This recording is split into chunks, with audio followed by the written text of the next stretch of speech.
The main thing that I think they do really well is they understand their training zones and know where their training zones are very precisely.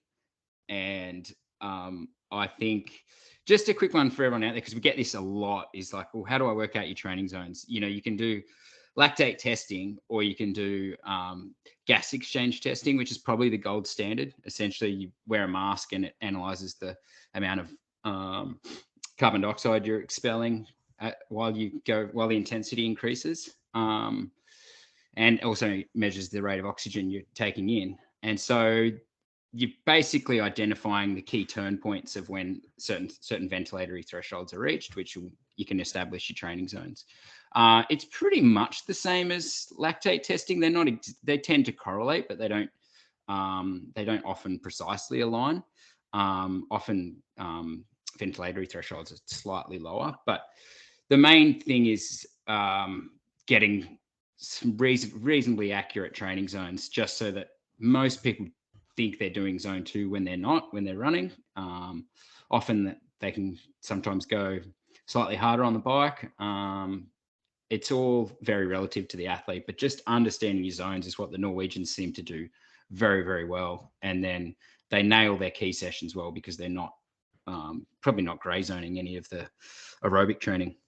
Anything you want to add to that, Steve? Having watched all their YouTube stuff. I haven't, and I don't know much. All I know is nothing. Reedy, I got a question about that. Where does the price point sit with the gas exchange testing? I know what Steve spends on the lactate stuff. I think it's what, $15, $20 a strip or something, Steve. But what about, where's the price sit with that? Is that what he's telling you when he tests you? Because it's like $5 a strip. You bastard! No, give me my money back. If you buy, that would be such. If you buy one thing at a time, one cylinder at a time, whatever they're called, then it works out more expensive. And I had done that at the start, plus all the other crap you buy to go with it. Yeah, it adds up to like $10 a strip or something, I reckon. It's definitely not cheap to get your own testing. There are they're getting cheaper options available, but to do your own lactate testing is not overly complicated. Sometimes it can help to have someone assist you, especially on the bike. But yeah, it's typically somewhere between $500 to $800 to get a little device, computer, whatever you call it. And then the strips are somewhere between $5 and $8 a strip.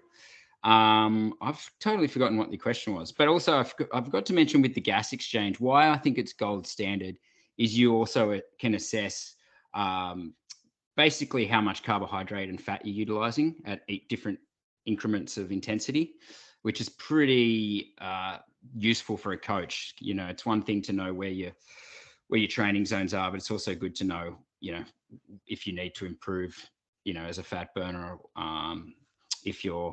where your sort of thresholds lie in terms of carbohydrate usage as well. So that's the other reason I sort of prefer that. The question you had was the cost of that ranges from somewhere between, I think it's like $400 to $800, depending on the place you go to. Most universities will do it if people are out there looking. And there are a lot of like portable devices that a lot of chiros and things like that do. I would be a little bit weary of them. I'm not entirely sold on the consistency of those devices, but I'm happy to be told that I'm completely wrong. Email me if that's true, but I just don't necessarily trust that machinery compared to like the really expensive stuff that they've got at universities.